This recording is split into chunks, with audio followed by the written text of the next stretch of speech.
E aí galera, tudo bem? Só lembrando que antes do vídeo começar, que a gente oferece aulas particulares e monitoria para quem está com dificuldade na faculdade ou tem aquele tema que sempre quis saber, mas nunca conseguiu aprender, ou qualquer outro motivo que vocês acharem relevante. Bom, vamos começar o vídeo então. E aí gente, tudo bom? Hoje a gente vai ver a última aula da primeira parte do curso de Mecânica, Estatística e Termo, onde a gente vai mostrar a fórmula mais famosa de termodinâmica que todo mundo conhece do ensino médio, que é o PV igual a nRT, ou a fórmula de Clapeyron. Com isso a gente termina a primeira parte do curso, que é mais teórica, a gente não fez muitos exemplos, não fez muitos exercícios, mas daqui para frente a gente vai mudar um pouco a cara da aula. Bom, então começando aqui, para provar isso a gente precisa de algumas coisas da última aula. No caso é só a distribuição de Boltzmann. A gente viu que para uma dada energia, a probabilidade de eu encontrar essa energia é dado por uma constante vezes a exponencial de menos e sobre kBt. E a gente fez um exemplo meio correndo na última aula, que a gente calculou esse n para energia cinética. Hoje a gente vai refazer essa conta, só que com um pouquinho mais de calma, direito, para vocês verem como faz. Então vamos começar por isso, para a gente dar uma aquecida. A gente tem uma gaussiana, que é essa função aqui, e elevado a menos ax quadrado, a um número real qualquer. E a gente quer saber qual que é a integral de menos infinito até mais infinito disso. Eu vou chamar essa integral de i só para dar um nome para ela. E mais uma vez, o nosso objetivo no final do dia é calcular qual que seria o fator de normalização da probabilidade de encontrar uma certa velocidade. Bom, então vamos fazer a conta. Aqui está a nossa integral de novo. E esse é um dos poucos casos na matemática que quando você não sabe o que faz, você multiplica, você leva o bagaço ao quadrado, que fica mais simples. Então é isso que a gente vai fazer, a gente vai multiplicar isso daí por isso daí mesmo. A gente só muda o x pelo y para diferenciar uma da outra. E a gente vai juntar essas duas integrais em uma só. Para quem gosta de matemática e quiser dar uma olhada nisso, o nome do teorema que permite você fazer isso é o teorema de Fubini. Então a gente vai juntar essas duas integrais em uma só. E essa é a cara da nossa integral. E elevado a menos ax quadrado mais y quadrado integrado tanto em dx quanto em dy de mais infinito até menos infinito. Agora é só a gente passar para coordenadas polares que está feita a conta. Se você já viu como fazer essa mudança, calcular o jacobiano, coisa e tal, você pode terminar a conta aí, não vai ser muito difícil, não vai dar muito trabalho. Se você ainda não viu como termina essa conta, eu vou explicar o que a gente vai fazer geometricamente. Então, para começar, a gente tem aqui um plano cartesiano, e quando a gente divide isso em dx e dy, é como se a gente estivesse integrando em vários quadradinhos. Então, cada área dessa aí é um dx dy, e a gente vai integrando primeiro nesse quadrado, depois no quadrado maior, até percorrer todo o plano. E o que a gente vai fazer agora é integrar, ao invés de um quadrado, integrar num círculo. Então a gente integra num círculozinho pequeno, depois num círculozinho maior, e assim por diante. Bom, então qual que seria esse elemento de área? Quando é no quadrado é dx dy, e no círculo, para a gente descobrir qual que é, a gente primeiro escreve a fórmula da área. A área de um círculo é πr ao quadrado, o r ao quadrado só para constar é x quadrado mais y quadrado, não que seja muito importante. E a gente, nesse momento eu peço para todos os matemáticos, por favor, taparem os ouvidos e olharem para o outro lado. Bom, mas enfim, a gente deriva dos dois lados. Então o dA, que é esse elemento de área, é dπr ao quadrado, daí é só aplicar a regra da cadeia normal, o π é uma constante e não dá para derivar, e a derivada de r ao quadrado é rdr. Pronto, a gente achou nosso elemento de área.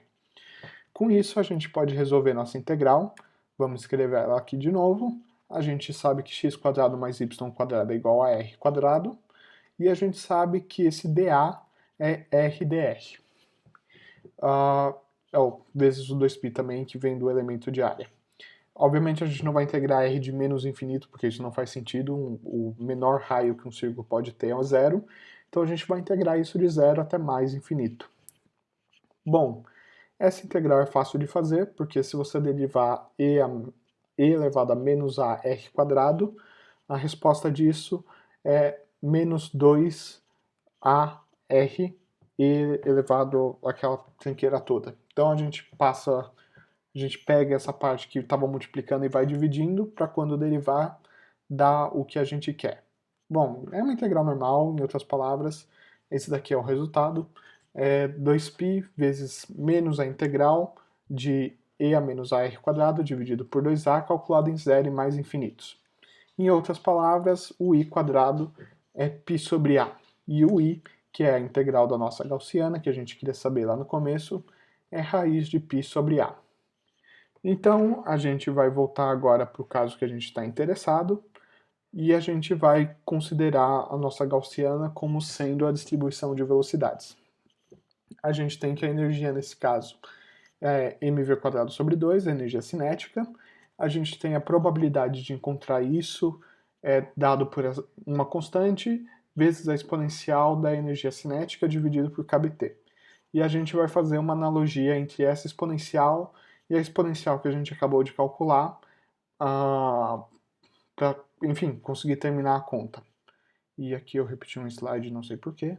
Bom, enfim, quando a gente for resolver isso, a gente tem que a soma de todas as probabilidades tem que ser igual a 1. Então a gente pode reescrever isso, no caso a gente vai estar integrando na velocidade, porque é a única grandeza variável. Então n vezes essa integral, que é a probabilidade, tem que ser igual a 1. Bom, a gente já sabe que isso daqui é a integral de uma gaussiana, a integral de uma gaussiana dá raiz de π sobre a, e daí é só a gente pegar e substituir o a, que no nosso caso é m sobre 2kBt. E tá aqui a fórmula. E se a gente igualar isso a 1, a gente chega que o n é 1 sobre essa tranqueira toda, ou escrevendo do jeito que vocês vão ler na maioria dos livros, m sobre 2πkBt elevado a meio. Bom, isso daí foi só para dar uma aquecida, não é realmente importante. Eu ouvi dizer que na maior parte dos cursos de engenharia o pessoal não vê isso, mas se você for da física ou da matemática, com certeza cedo ou tarde você vai ver. E com isso a gente já tem todas as ferramentas para deduzir o PV igual a nRT. Para isso a gente vai fazer um sisteminha bem simples aqui, a gente vai considerar uma caixa, que dentro dessa caixa está cheio de moléculas. É uma caixa quadrada, de lado L, tem lá as moléculas de ar voando aleatoriamente em todos os sentidos, e a gente quer descobrir o que acontece quando uma molécula dessa bate na parede. Então ela está vindo com uma velocidade v, ela bate e volta no outro sentido. E a gente quer saber qual que é a pressão causada por esse impacto dessa molécula que bate e volta. Bom, para isso a gente começa pela definição. A pressão é força sobre área. Esse izinho na pressão significa que é só dessa molécula, a gente não está considerando o sistema inteiro. E que a força é a variação do momento dividido pela variação do tempo. Então a gente pode escrever a pressão ΔP sobre A ΔT. A área, lembrando que a gente está num quadradinho, então é L quadrado. E agora a gente vai destrinchar os outros termos. O primeiro que a gente quer saber é qual que é o ΔP. O P é a massa vezes a velocidade e a gente quer saber quanto isso variou. Bom, a gente tem que a bolinha, a molécula, o átomo, enfim, estava vindo, bateu e voltou com a mesma velocidade. Então, se você pegar o ΔP total, ele estava indo com mv e voltando com menos mv. Então, mv mais mv, o ΔP total é 2mv. 2mv. E agora a gente vai tentar descobrir qual que é o ΔT. Eu vou organizando o que a gente já tem aqui do lado esquerdo da tela e eu vou usar o lado direito para fazer os desenhos. Para descobrir o ΔT, a gente vai considerar que o impacto em si ele não tem um tempo determinado, mas que esse ΔT é a duração que demora para a partícula bater e voltar para a parede. Isso é uma boa aproximação, porque primeiro a gente está tipo, trabalhando com muitas partículas, então na prática você tem porrada constante. E segundo, porque ela se mexe muito rápido, a gente tem que imaginar que isso é uma caixa pequena, então ela se mexe muito rápido dentro dessa caixa, então não é uma aproximação tão ruim assim, considerar o tempo que ela está... trocar o tempo que ela estaria em contato com a parede por o tempo que demora para ela bater na parede e voltar. Bom, para isso a gente tem aqui a nossa caixa de tamanho L e a gente vai fazer exatamente isso. A gente vai descobrir qual que é o tempo que ela demora para bater, voltar e depois ir de novo. Para isso a gente usa a fórmula da velocidade sem problema, movimento... eu ia falar movimento harmônico simples, deixa eu falar. Movimento retilíneo uniforme, então a velocidade é ΔS sobre ΔT. A gente pode isolar o ΔT, é ΔS sobre V. Bom, já que a partícula vai e volta, o ΔS é 2 vezes o tamanho da caixa, então 2L dividido por V. Pronto. A gente achou tudo que a gente precisava. Agora é só a gente voltar e substituir na fórmula. Isso daqui é o que está feito aqui bem resumidamente. Eu coloquei tudo que a gente descobriu no lado esquerdo. Do lado direito eu substituí na fórmula. Então, cada PIzinho desse, cada pressãozinha que é da partícula batendo e voltando, gera uma pressão total de mv ao quadrado dividido por L ao cubo. Se vocês lembrarem, a gente está numa caixa que é quadrada, então L ao cubo é o volume. Isso significa que a gente já achou qual que é a pressão vezes o volume de uma dessas bolinhas batendo. É mv quadrado. Agora, para terminar a conta e chegar na fórmula que todo mundo conhece, a gente primeiro precisa descobrir o que é esse v quadrado. Porque as bolinhas estão batendo, tem várias delas, elas estão com velocidades aleatórias, então você tem uma que vem num puta de um cacete, bate e volta, e uma que está quase parada, encosta assim, volta bem devagar, e a gente precisa dar um jeito de mensurar isso. Bom, para isso a gente vai aproximar que essa velocidade ao quadrado é igual à velocidade média ao quadrado. Então, com isso a gente anula tanto aquela que vem num puta de um cacete e dá uma porrada e volta, quanto aquela que está praticamente parada. E daí, na média, deve funcionar. Para calcular a velocidade média ao quadrado, a gente vai usar a fórmula de probabilidade, aquela mais clássica de todas. A grandeza que você quer saber é a soma delas, a soma da grandeza vezes a probabilidade da grandeza acontecer, dividido pelo número total de possibilidades. Em outras palavras, já que V é uma grandeza contínua, a gente não tem uma soma, a gente tem uma integral, mas a gente vai fazer a mesma coisa, a gente vai integrar de menos infinito até mais infinito a coisa que a gente quer saber vezes a probabilidade da coisa acontecer. Então, só escrevendo a fórmula da probabilidade, a grandeza que a gente quer calcular é integral de v quadrado vezes essa constante de normalização que a gente calculou lá atrás, vezes e elevado a menos mv quadrado sobre 2kbt. Bom, a gente já fez isso na última aula, mas aqui a gente vai refazer passo a passo, com um pouquinho mais de calma, um pouquinho mais devagar. Então a gente vai só reescrever a conta aqui, e para resolver isso a gente vai fazer por frações parciais. Eu dividi de uma maneira conveniente essa integral, então v vezes v e a exponencial. E por que a gente faz isso? Esse primeiro v a gente vai derivar, e essa segunda conta feia aí a gente vai integrar. Por que é bom fazer isso? Porque essa integral que a gente vai ter que fazer, ela é uma primitiva bem conhecida, entre aspas, enfim, dá para calcular na mão. A integral disso é a de v elevado a menos mv quadrado sobre 2kbt, é a mesma coisa que a gente fez na gaussiana no começo do vídeo, então eu vou colocar só o resultado aqui.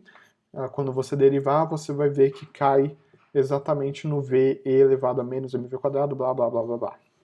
Então, vou escrever aqui, o resultado disso é menos kbt sobre m vezes essa exponencial.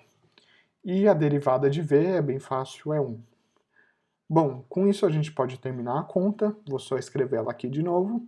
Isso daqui é igual a quando você vai fazer integrações por partes, então você tem que a integral de f de x vezes g de x é igual à integral de f de x vezes a primitiva de g de x, que é essa parte aqui, menos a integral da derivada de f de x vezes a primitiva da g de x, que é essa parte aqui. Bom, isso é cálculo 1, eu suponho que todo mundo aqui já saiba, então estou só tentando explicar com um pouquinho mais de calma para vocês saberem o que eu estou fazendo. Então, a parte que eu sublinhei embaixo aí é só para vocês identificarem onde que está cada termo.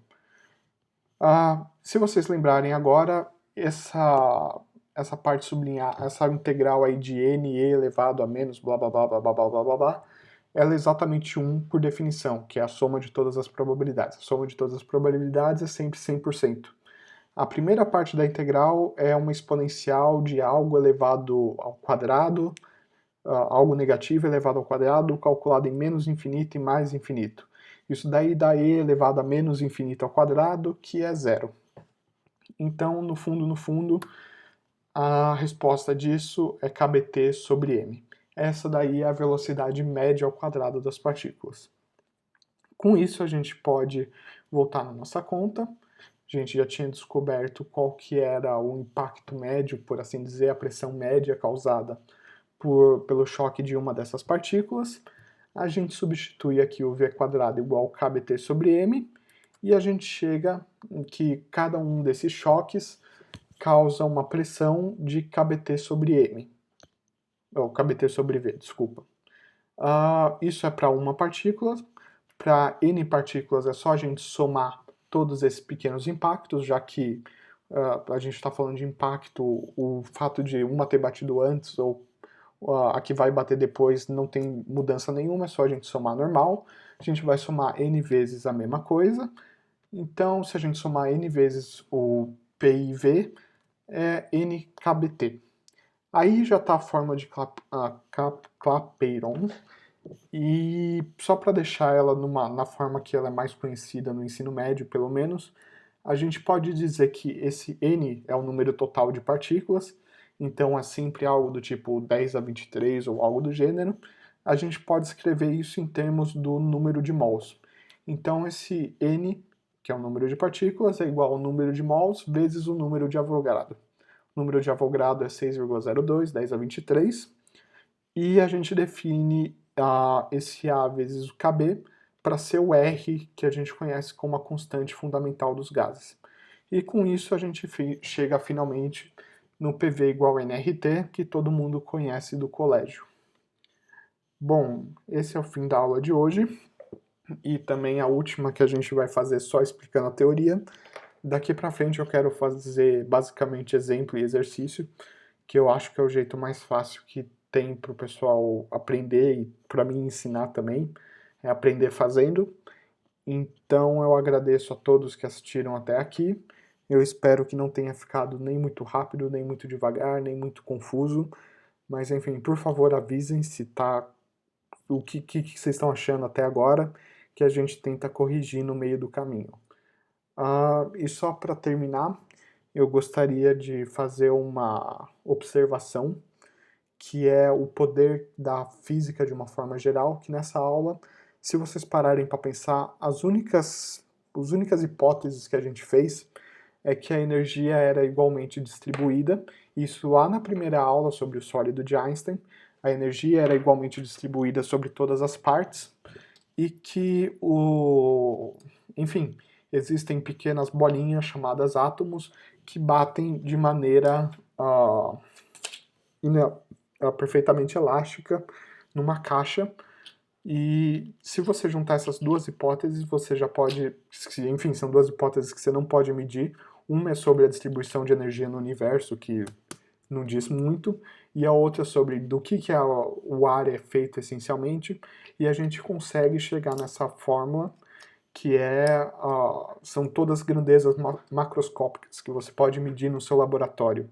Então, com um raciocínio muito simples, com uma ideia muito boba, muito idiota, por assim dizer, você consegue chegar em algo bem relativamente complicado, que junta três grandezas que em tese não tem nada a ver, pressão, volume e temperatura. Elas poderiam ser coisas aleatórias. Mas só com essa ideia bem tonta, bem qualquer criança de 5 anos saberia dizer, a gente já conseguiu mostrar como elas estão relacionadas. Então, sei lá, eu pelo menos acho isso muito bonito, você sair de ideias bem idiotas e chegar em coisas complicadas, e eu espero que eu tenha conseguido passar essa mesma sensação que eu tenho para vocês nesse vídeo. Bom, acho que eu já falei demais, então eu encerro a aula por aqui. Agradeço a todos e espero vê-los novamente numa próxima.